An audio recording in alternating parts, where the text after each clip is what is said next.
Hello and welcome to the first group support webinar, the first in our series to support you during lockdown. My name is Anna Hall and I am the Director of Operations here at RDA. Today our session is going to be about training of equines during lockdown, and we've got Doug and Emma here to talk to you. We'll be running a series of webinars on a weekly basis, starting at 7 p.m. on a Thursday. The next two, the first one is on the 4th of February, and that will be focusing on organising and running Zoom meetings.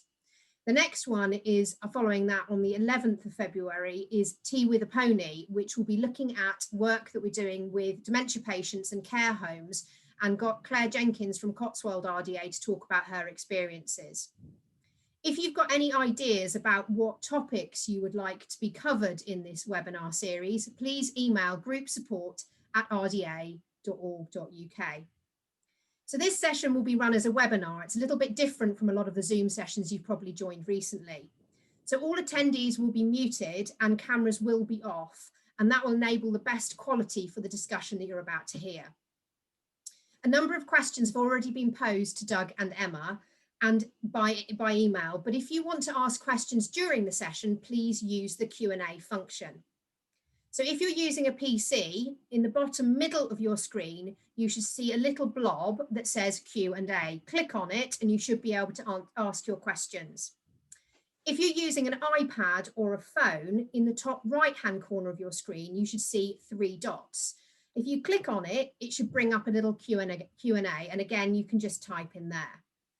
If you can you add your group name while you're asking your question, because this will help Doug and Emma respond to your specific circumstances if they know your group. This session will last about 30 minutes. It may be a little bit longer if we have lots and lots of questions. This webinar is also being recorded and will be made available to the people who aren't able to attend this evening. So without further ado, I'd like to firstly introduce you to Doug Smith. I'm sure many of you know him already. He's our National Equine Lead. And so, Doug, would you like to say a few words about yourself? Yes, I'm Doug. Do you want more? Yes, please. I was a mounted policeman for 25 years till a double spinal fracture cut short my career. But fortunately, I'd already been involved with riding for the disabled, being part of the display team at the World Championships in 1994. And it was just a natural progression for me. RDA saved me when I was at a very low point in my life. So I owe it a tremendous amount, but I always get out far more than I put in.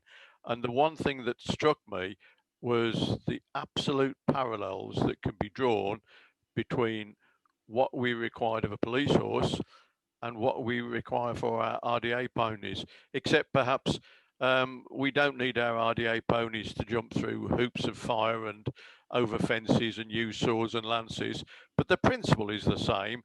Very often people will say, well, why are you teaching them to do that? You'll never use it. Fine, you probably won't, but what it is, it's the principle you're establishing. But we can come on to that later on. I could rabbit for hours, as you know. Thank you very much, Doug. And also Emma Bayliss, she's our projects coordinator at RDA National Office with a focus on equine and competitions.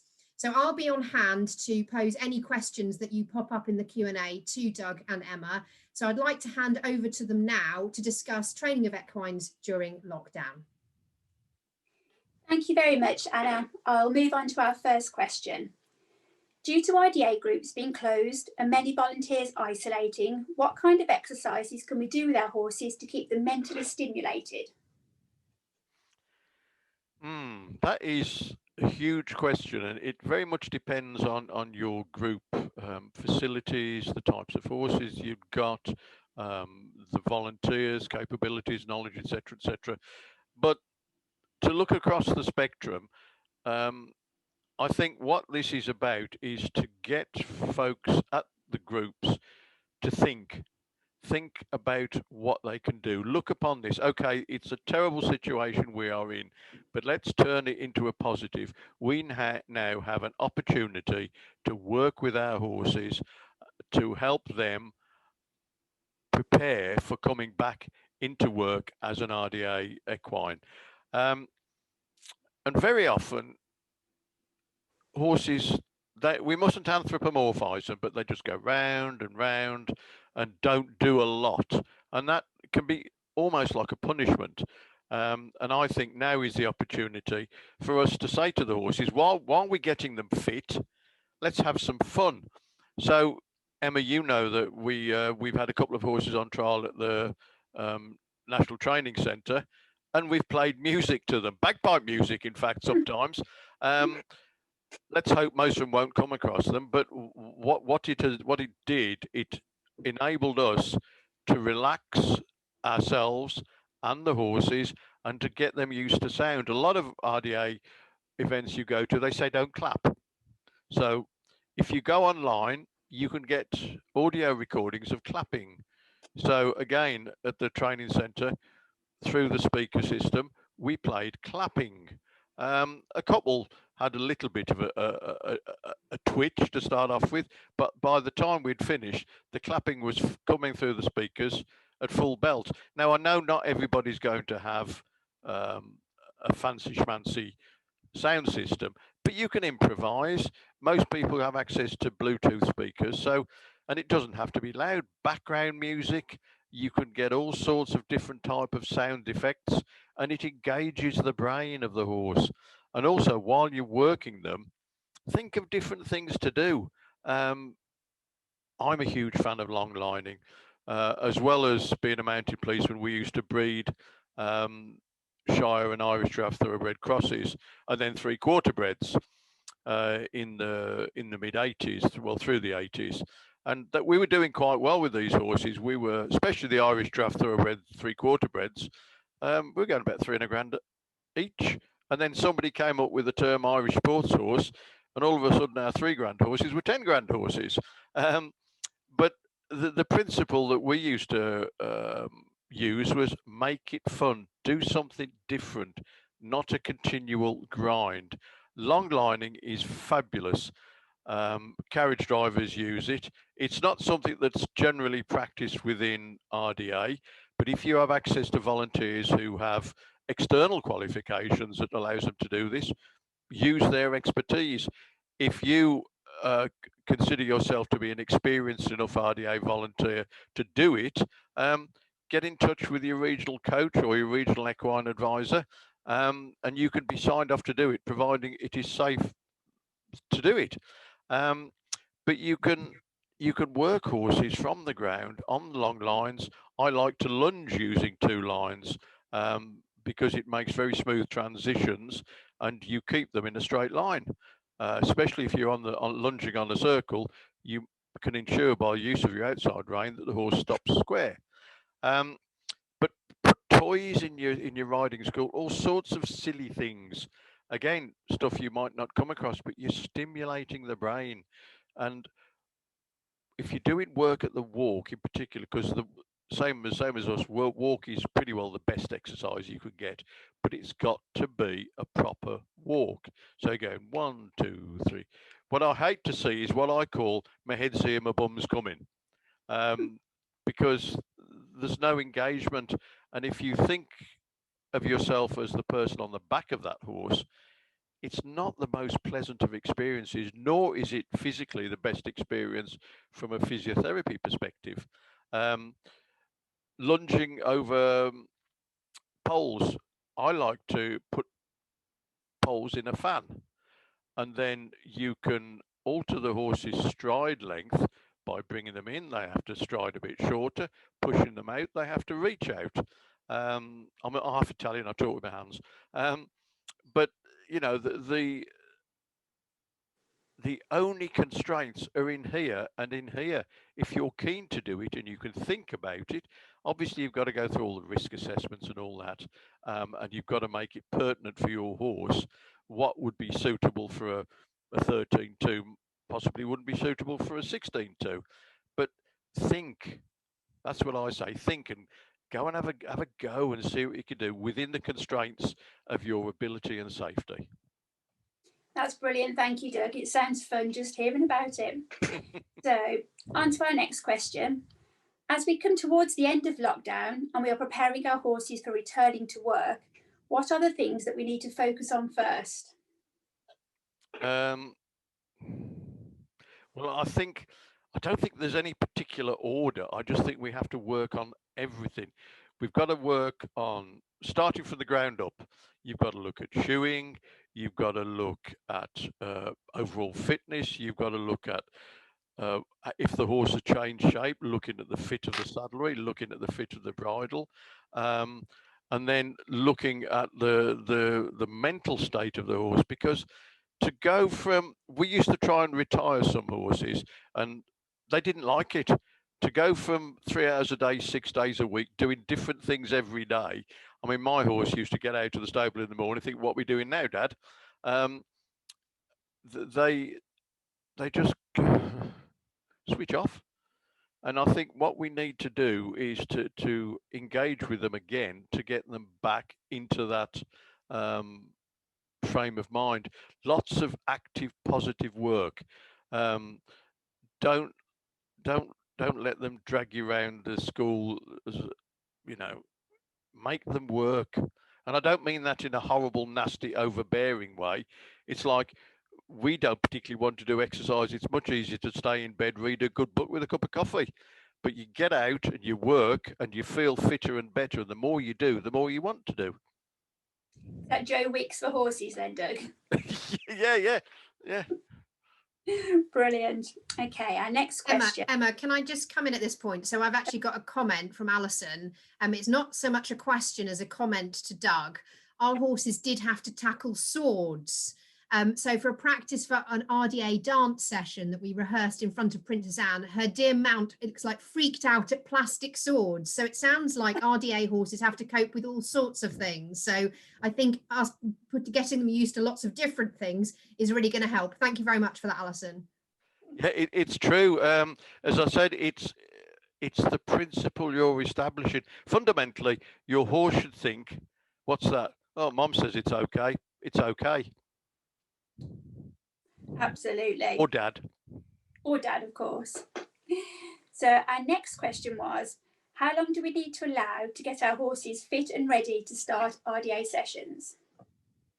Well, if it were me, I'd be working on it all the time. I would like to be in the position that if Boris said you can start next week, we'd be good to go.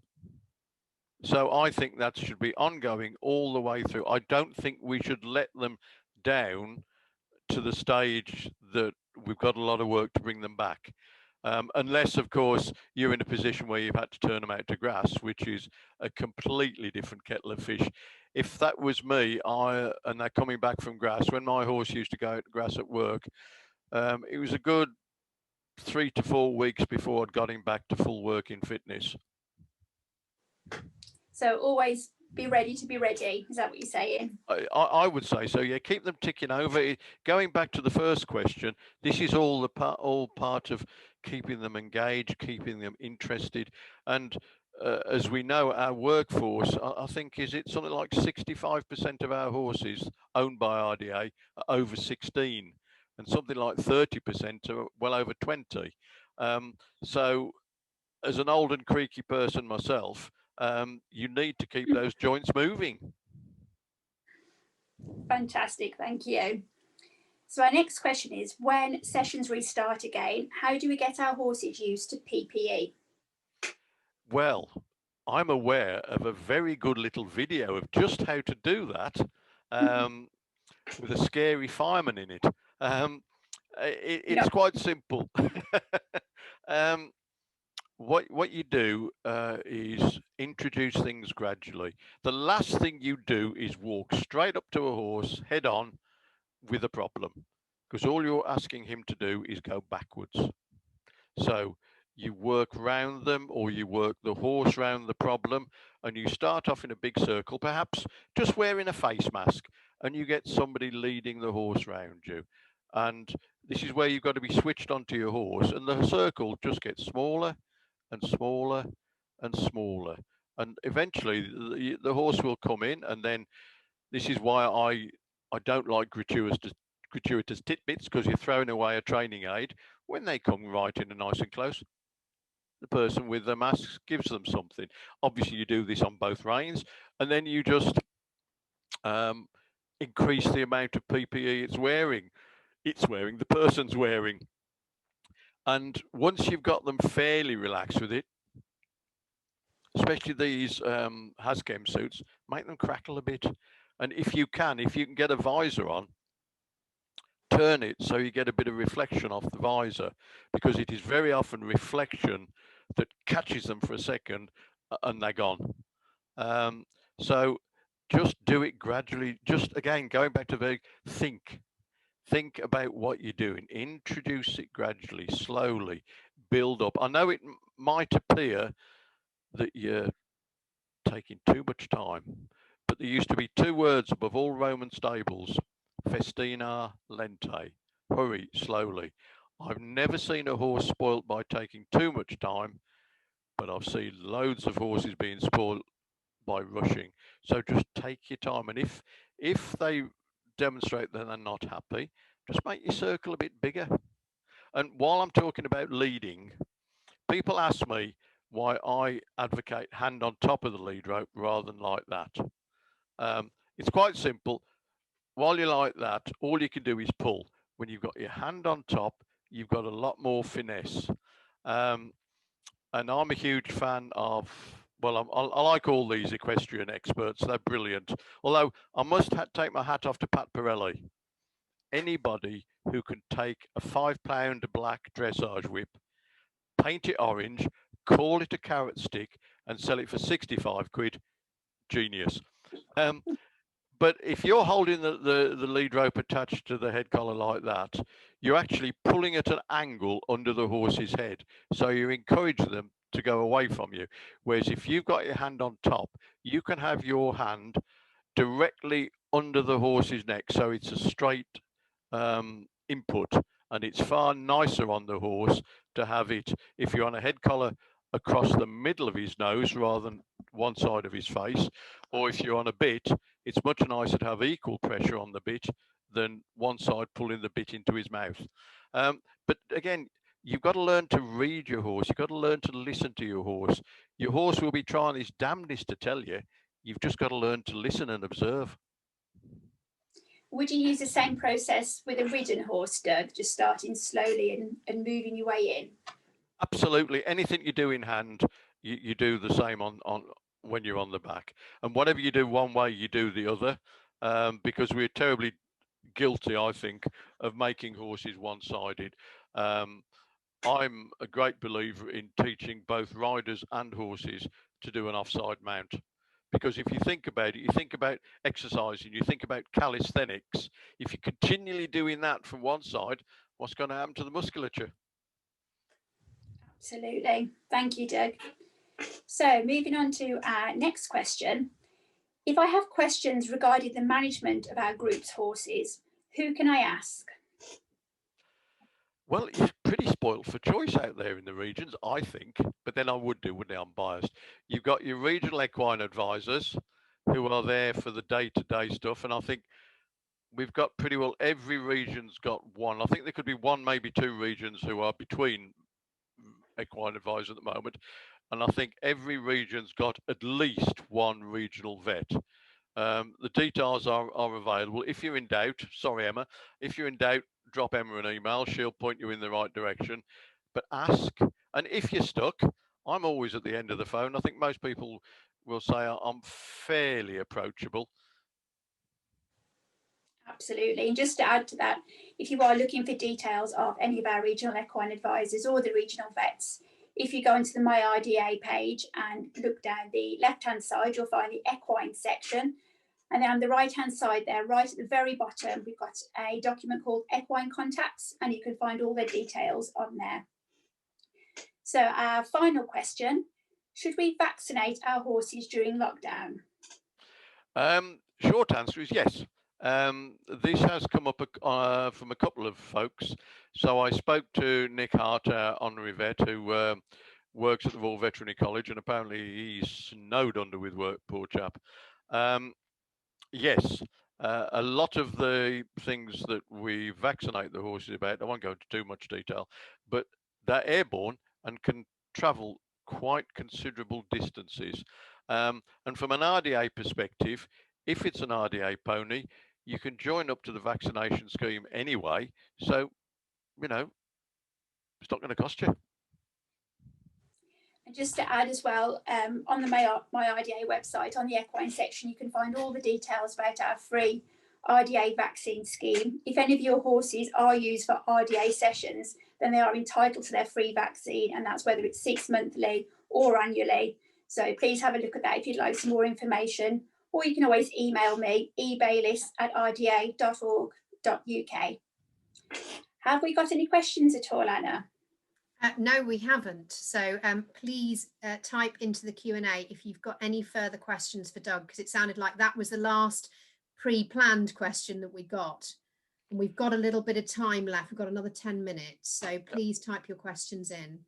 I'm more than happy to answer questions, but while we're waiting for the questions coming, I think what we mustn't do with in RDA is undersell ourselves.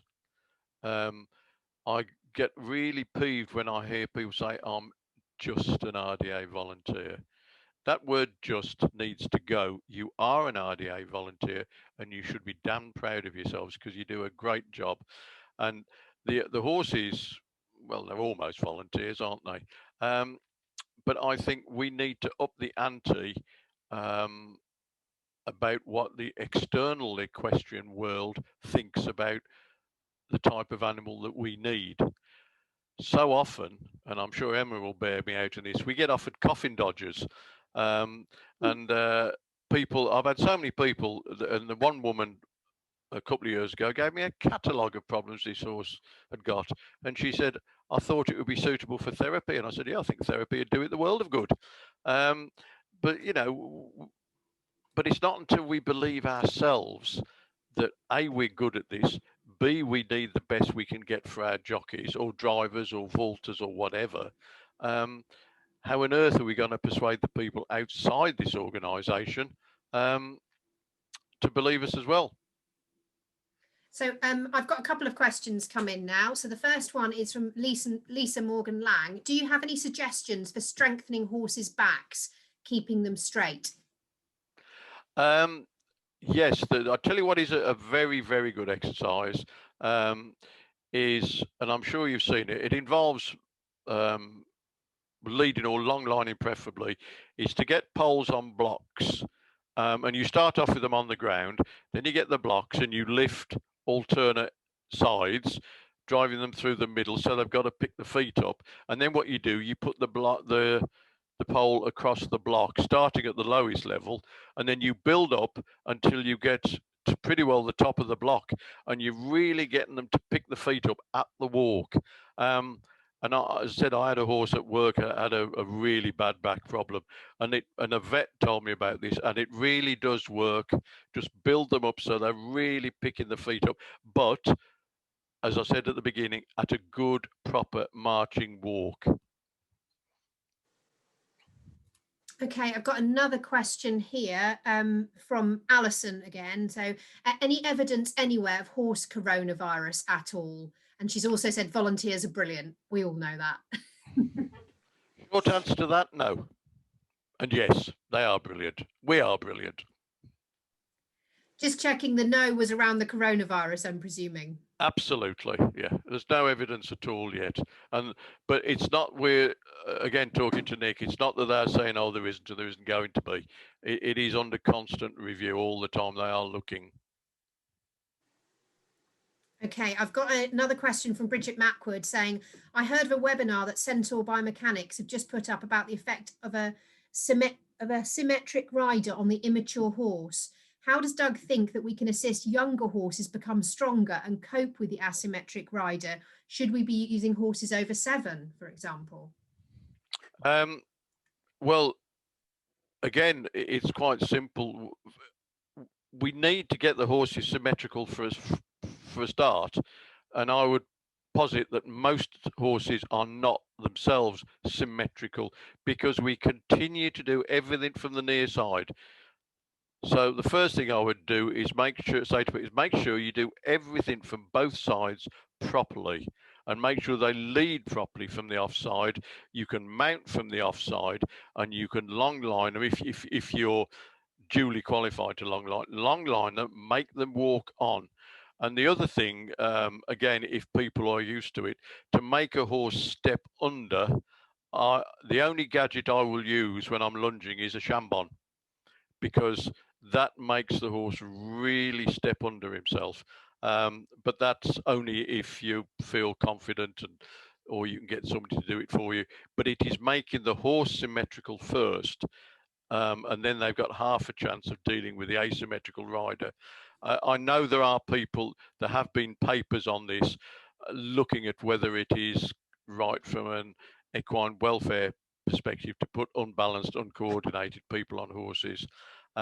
So we have to demonstrate that we do our absolute utmost to mitigate against any negative effect on the horse. We've got quite a few questions coming in now, Doug. So Anne Cripps says, I presume this is in relation to the back strengthening. How high is the block to walk them over, please? Well, I can't really be prescriptive about that. Know your horse. Look at the, you know, if it's going to be a pony, it's not going to be very tall. If it's a full up horse, you can go a couple of foot off the ground easily.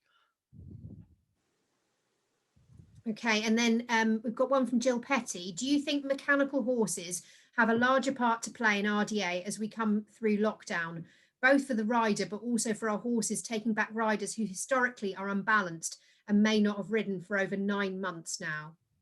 Yes, I think they're an invaluable tool in our toolbox.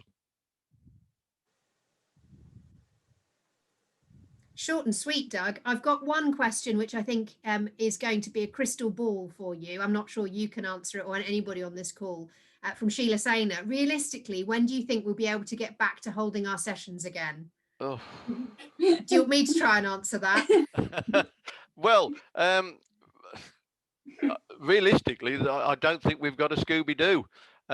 With the council hat on, I've been to several briefings recently, and the focus is trying to get us back to normality, but there's no route map. I should be, personally, with my riders, I'll be more than happy if we're back riding for the summer. So just for me to come in there, just to let people know, obviously the rules for the different parts of the countries are all on the My RDA page, on the getting started after lockdown. So please make sure you're familiar with all of the rules.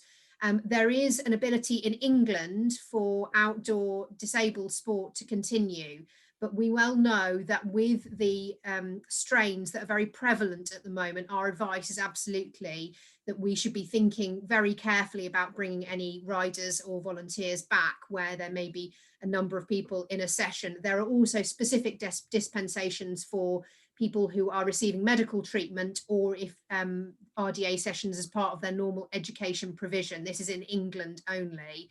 And so there may be some groups that are running sessions in England. In Scotland, there is also a provision for support services where it's a little bit like the medical side. We would anticipate there to be a referral from a medical practitioner. In relation to getting back up and running more fully, just looking at the England situation, Boris Johnson's obviously talking about schools not going back until the 8th of March at the earliest. And so I think that may be a bit of a marker about where things may start to open back up again, but it very much is crystal ball at the moment, I think. Yeah, absolutely. I mean, we've been told about this thing about schools, but that's pressure led. And I think we'll be going back to a tiered system with very, very limited access to anything. I would say Easter if we're lucky, and then of course we've got to get things back up and running. So you know, let's aim for the summer and not be too disappointed if we don't get it. That's all the questions from me. I haven't got any more come through. Okay, thank you very much, Doug, for taking your time tonight to answer all these questions for us. If anyone does think of any questions related to today's session, please feel free to email myself or Doug. Both of our contact details are on the My RDA website under the Equine section. It's also worth as well keeping your eye on the events page on My RDA so you can see any future webinars that are coming up. And if you do have any ideas about topics for webinars in the future, if you could email our group support email address, which is groupsupport@rda.org.uk. Thank you very much, everybody, for taking the time to listen to us. There's just been, if I may, in the chat, there's just been a very good point from Deborah Hall. Feeding horses from the ground, way of stretching the back, stretching the neck. Absolutely agree. Hay nets are they're a decent thing, but the problem I have, if the hay is not very good, horses, when they're pulling the hay out of it, are actually pulling dust and spores into the air that they breathe. And while their head is down, eating off the ground, it also helps with any drain, any nasal problems. So yeah, absolutely with you there, Deborah. Sorry, Emma. Oh, it's fine. Thank you for answering that last question. Have we got any more, Anna, at all, or is that it? No, apologies. That was hidden in the chat. Thank you, Yvonne. She's thanked us for a very good webinar. So hopefully we can run many more of these and see you virtually at the next few webinars. Yep. And I'm always on the phone and email if anybody needs to contact me. Fabulous. Thank you all. And thanks again, Doug. Bye. Bye-bye.